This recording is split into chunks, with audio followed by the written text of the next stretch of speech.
স্বাগতিকদের সমর্থনে গর্জে ওঠা গুয়াদালাহারা স্টেডিয়ামে গুরুত্বপূর্ণ জয় তুলে নিয়ে 2026 ফুটবল বিশ্বকাপের নকআউট পর্ব নিশ্চিত করেছে মেক্সিকো।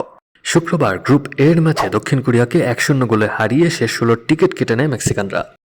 পুরো ম্যাচ জুড়ে দুই দলের মধ্যে হাড্ডাহাড্ডি লড়াই হলেও পার্থক্য গড়ে দেয় দ্বিতীয়ার্ধের একটি ভুল।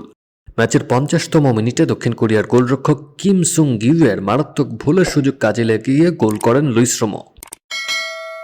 জুলিয়ান কিনোনেসের ক্রস থেকে রাউল হিমেনেজের হেডার আকাশে উঠে গেলে বলটি ধরতে গিয়ে তালগোল পাকিয়ে ফেলেন কিম। তার হাত ফসকে সামনে পড়ে যাওয়া বল জালে জড়িয়ে দেন রোমো। গোলের পর ম্যাচের নিয়ন্ত্রণ পুরোপুরি নিজেদের হাতে রাখতে না পারলেও রক্ষণে দৃঢ়তা দেখায় মেক্সিকো। দক্ষিণ কোরিয়া বলের দখল বাড়িয়ে সমতায় ফেরার চেষ্টা চালায়, কিন্তু শেষ পর্যন্ত মেক্সিকান রক্ষণভাগ ও গোলরক্ষক রেঞ্জেল তাদের হতাশ করেন। ম্যাচের 87তম মিনিটে দক্ষিণ কোরিয়ার সবচেয়ে ভালো সুযোগটি আসে। একটি ক্রস থেকে চোগে সুইংয়ের হেড দারুণ দক্ষতায় ঠেকিয়ে দেন রেঞ্জেল।